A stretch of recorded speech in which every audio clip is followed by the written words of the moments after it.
Bully offers, are they fair or not? Should we remove them? Stay tuned to this week's episode of Prime Property. Promise you, it'll be worth it.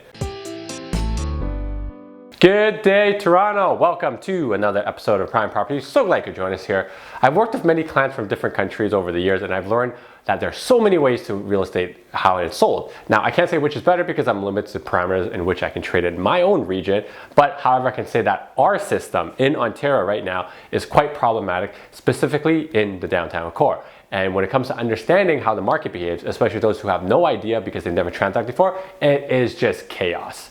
Now, the very standard procedure and what most people think is to list the property at a reasonable price, expect some offers at some point, and hopefully the property is sold at close to what the asking price is. However, the issue we have is that when the inventory is so low and the prices are so high and the demand keeps going up, we get this strange and creative way in which properties are actually sold, like this.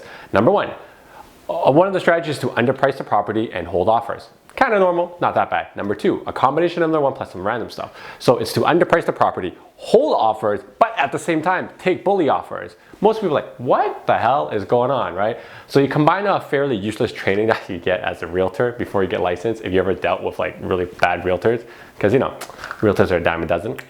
The second situation I talked about creates a giant world of chaos. This is why OREA, the Ontario Real Estate Association, is proposing to eliminate all preemptive offers. And my thoughts are totally in line with that because the elimination of preemptive offers is great. Now, in reality, preemptive offers is just another fancy political term for, what is called a bully offer. It's like the Raptors saying quiet lenders on load management instead of resting because you're just trying to avoid a fine, right? So preemptive offers and bully offers are more or less the same thing. So the former is just wrapped up in a nice fancy ribbon, and the elimination of this is probably a really good thing.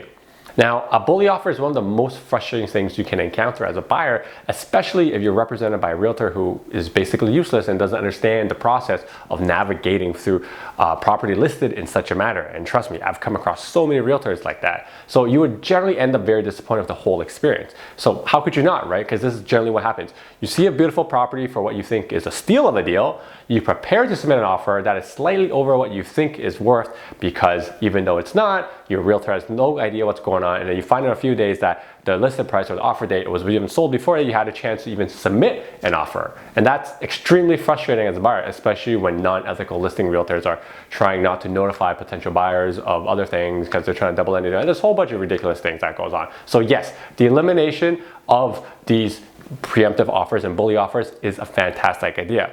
So why the proposal of such behavior, even though it's a little bit late? Because I honestly think this was useful back in 2017 when it was predominantly the way we sold real estate. Well, in current market though, I don't see this practice that much unless you're looking at like the $500,000, $600,000 condos in downtown. But overall, creating an ethical buying process is a good thing for the buyers because a lot of people are really confused as to what's going on.